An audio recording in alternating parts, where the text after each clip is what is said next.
Assalamualaikum warahmatullahi wabarakatuh. Bersama saya Muhammad Aziz Muhlis, kita akan membahas mengenai APBN dan APBD. Yang pertama, kita harus mengerti dulu pengertian dari APBN. APBN atau Anggaran Pendapatan dan Belanja Negara adalah daftar sistematis yang memuat rencana penerimaan dan pengeluaran negara dalam satu tahun.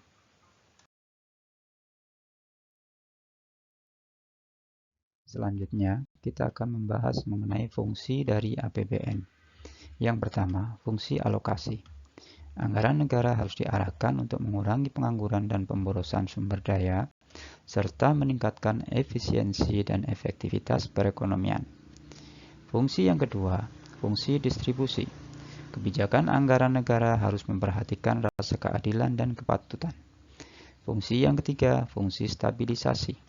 Anggaran pemerintah menjadi alat untuk memelihara dan mengupayakan keseimbangan fundamental perekonomian. Fungsi yang keempat, fungsi otorisasi. Anggaran negara menjadi dasar untuk melaksanakan pendapatan dan belanja pada tahun yang bersangkutan. Kemudian yang kelima, fungsi perencanaan. Anggaran negara dapat menjadi pedoman bagi negara untuk merencanakan kegiatan pada tahun tersebut. Sedangkan yang keenam, fungsi pengawasan. Anggaran negara harus menjadi pedoman untuk menilai apakah kegiatan penyelenggaraan pemerintahan negara sesuai dengan ketentuan yang telah ditetapkan. Sumber-sumber pendapatan negara dibagi menjadi dua. Yang pertama, penerimaan dalam negeri. Yang kedua, penerimaan dari hibah. Penerimaan dalam negeri didapat dari penerimaan pajak dan penerimaan bukan pajak. Kemudian untuk pembelanjaan, ini terdiri dari dua, belanja pemerintah pusat dan dana perimbangan. Nah, sekarang kita akan membahas mengenai tujuan dari APBN. APBN ditujukan untuk mengatur penerimaan dan pengeluaran negara agar pemanfaatan keuangan negara dapat mencapai sasaran, yaitu meningkatkan kesejahteraan rakyat. Nah, sekarang kita akan membahas mengenai asas anggaran. Yang pertama, asas anggaran surplus. Pemerintah memberlakukan anggaran dengan pendapatan lebih besar dari belanja negara. Yang kedua, asas anggaran defisit. Pemerintah memberlakukan anggaran dengan pendapatan lebih kecil dari belanja negara. Yang ketiga, asas anggaran berimbang. Pemerintah memberlakukan anggaran dengan pendapatan sama dengan belanja negara. Mari kita cermati sama-sama contoh dari format APBN. Di sini dibuat 3 kolom. Kolom pertama berisi mengenai uraian dari APBN. Kemudian yang kedua, ini APBN tahun sebelumnya. Yang ketiga, APBN tahun yang sedang berjalan.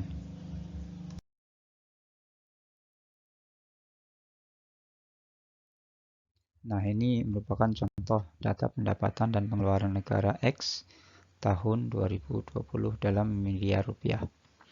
Ada kolom nomor uraian, kemudian kolom rupiah. Nah, di sini dibuat contoh.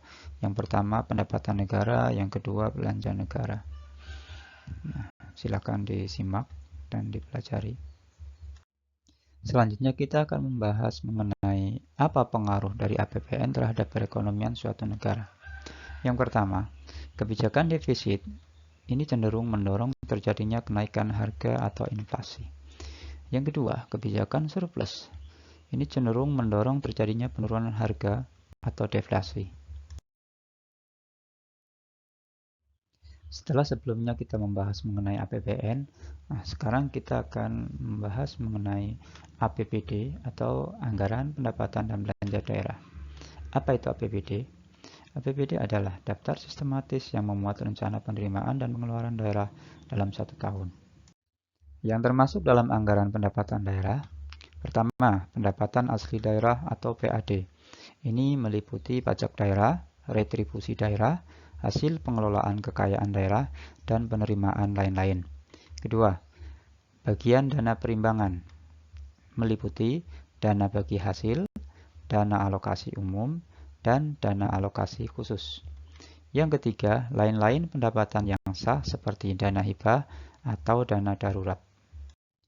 Sedangkan anggaran pengeluaran daerah yaitu yang pertama anggaran belanja. Anggaran ini digunakan untuk keperluan penyelenggaraan tugas pemerintahan daerah.